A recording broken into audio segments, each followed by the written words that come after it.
Good morning, everybody. This is Steve, the Technophile, and just doing a quick live update on the AeroGarden. I've been receiving a lot of comments, a lot of emails, and I want to say thanks to everybody.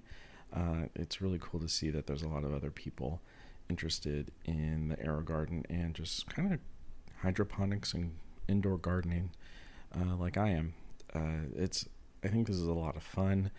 If you are like me and you're staying indoors, doing the whole social distancing thing, this is a great way to kind of spend the time in your home, staying busy, and being productive.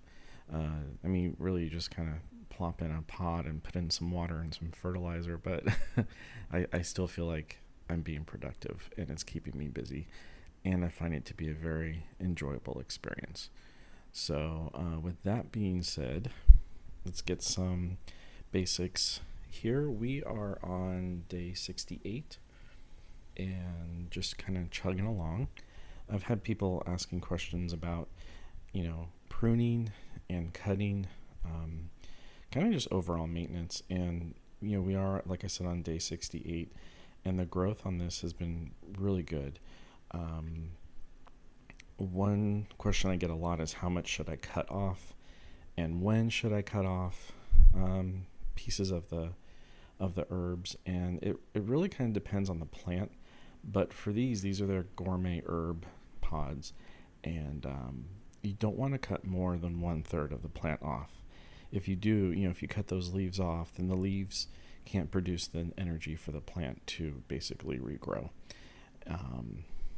And so, yeah, no more than 1/3 of the plant should be cut off at any time. And you want to kind of keep the plant short. You want to cut the top part off mainly, and you want it to kind of grow out. You want it to be a little bit more bushier. I've tried doing that with the basil, as you can see here, and it's poofed out a little bit, but there's just shoots that keep growing up. Here at the top, you can see in the center of the screen, and that basil is a hardy plant. Same with the Thai basil in the back, and I really can't consume this as fast as it's growing. And I'll show you in a minute what I'm doing with the cuttings. The thyme is doing a little bit better, right there in the center of the screen. But what I'm doing is kind of just pruning it a little bit more often in hopes to speed it up a little bit. I did prune it yesterday, and again, nothing, no more than 1/3 of the plant should be taken. The chives are doing moderately well. I wish it would grow a little bit faster. I think today I'm going to cut off a good portion of it, and hopefully that will speed it up. When you prune, the plant grows grows faster. And the dill here is a weed. I wish I could use more dill, but I'm going to look into pickling. I think that would be a lot of fun to try. We like to experiment with food and love to cook here, so I think that could be fun. People have been asking what type of water I use. Here I use distilled water. We have really good water, but I'm trying to keep the AeroGarden as long as I can. Get my money's worth through the investment. With distilled water, you don't have a lot of chemicals, not chemicals, but mainly like minerals that can remain inside of your unit. I have a CPAP machine and I have a humidifier, and I only use distilled water in those. Also, I did have a humidifier I was using tap water in, and it got really gross after maybe 6 months, and that was me diligently cleaning it. It was just, there's calcium deposits, so that's why I use distilled water. You do not have to use distilled water in your AeroGarden. You can use tap water. Just make sure you have good water. Hard water is not always the best. You can use filtered water from bottles if you like, or if you're filtering your own water at home or in your refrigerator, you can do that also. And I have also added an air pump. I will leave the links below. This pump is just aerating the water inside here, and I think that helps. The water needs oxygen. The roots need oxygen on top of needing water, and it also just kind of keeps everything circulating. I think the water should circulate a little bit more in these AeroGardens. I noticed when I added the pump to the plants, growth increased. And then I was going to talk to you guys about all the extra basil. So down here, I've added them to some mason jars, and as you can see, they're starting to root. I just can't eat all this basil, and they're rooting beautifully. They're starting to grow new leaves, and if you see here, we've added a Harvest 360 Elite. So they're really enjoying the grow light from that. So this, I'm growing romaine and their mixed lettuce. This is on day 5. On day 2, I actually had plants germinating, which is really, really great.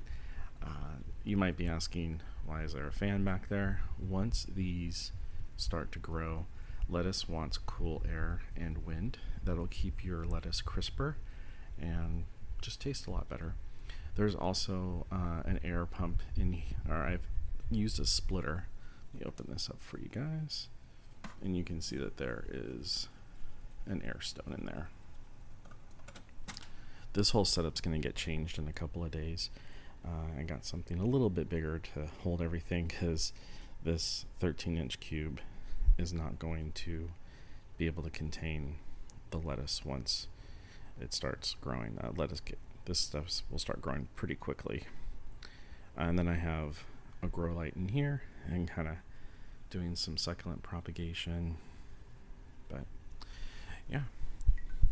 And then a lot of people are asking about the Botanium. So I have 2 Botaniums. And this one we are growing banana peppers. The Botaniums, I think, are totally worth it. I'll leave a link down below also. I think they're a lot of fun. This is supporting one plant, and it's doing great. This the Botanium has water that you put down there, has a kind of a pebble substrate. You only add water and a little bit of their liquid fertilizer, and you're ready to go. Every 3 hours, the water is automatically pumped up and shoots out through those holes that you can see surrounding the rim. You might be wondering why there's a Q-tip right there. I am pollinating all the flowers. This is a banana pepper plant, and I cannot find online, and I've been looking, I keep seeing, yes, it does self-pollinate. No, it doesn't. So what I've been doing is using the tip of the Q-tip and been gently pollinating all the flowers. You want to do that really gently because it can damage the flower. But it seems to be doing really well. I have a bunch of peppers coming out, and can't wait. The smells really good. The other Botanium over here, if you watch my other videos, I made a mistake and I let all the seeds grow at once. So that was my fault. I should have let one. The other Botanium, the banana pepper, I planted 3 seeds. They all germinated. I took 2 out and let that one grow. I didn't do it with this one. This was my first one. So I learned from my mistakes. But look at these cayenne peppers. They are beautiful. And if I can focus, you can see there, they're starting to turn red. The tip was barely red last night. So that's some turning red pretty quickly. So again, this one also has water down there. I've been using a Q-tip to gently pollinate. And let me zoom out, and you can see how big this guy is. This smells really good also, all the flowers. But yeah, I'm learning here. I'm a noob. So there you have it. So to answer your question, is the AeroGarden and Botaniums worth it? I think after almost 70 days, yes, I think it's definitely worth it. I really haven't come across any major problems. The Wi-Fi issues that I've been experiencing with this is the Bounty Elite with Wi-Fi, have almost disappeared. I haven't had any Wi-Fi issues, knock on wood. I can't tell if they've updated any firmware. It says the firmware is up to date. Wi-Fi is not necessary, but it's a lot of fun if you're away or you're a tech person like me and just like to play with that stuff. But overall, yes, I'm very, very happy with it. So feel free to leave any questions below. I'll do my best. There's people who jump in there and answer too and help out. I really appreciate that. You guys are great supports. And I will leave a link on everything below. Have a great day, guys.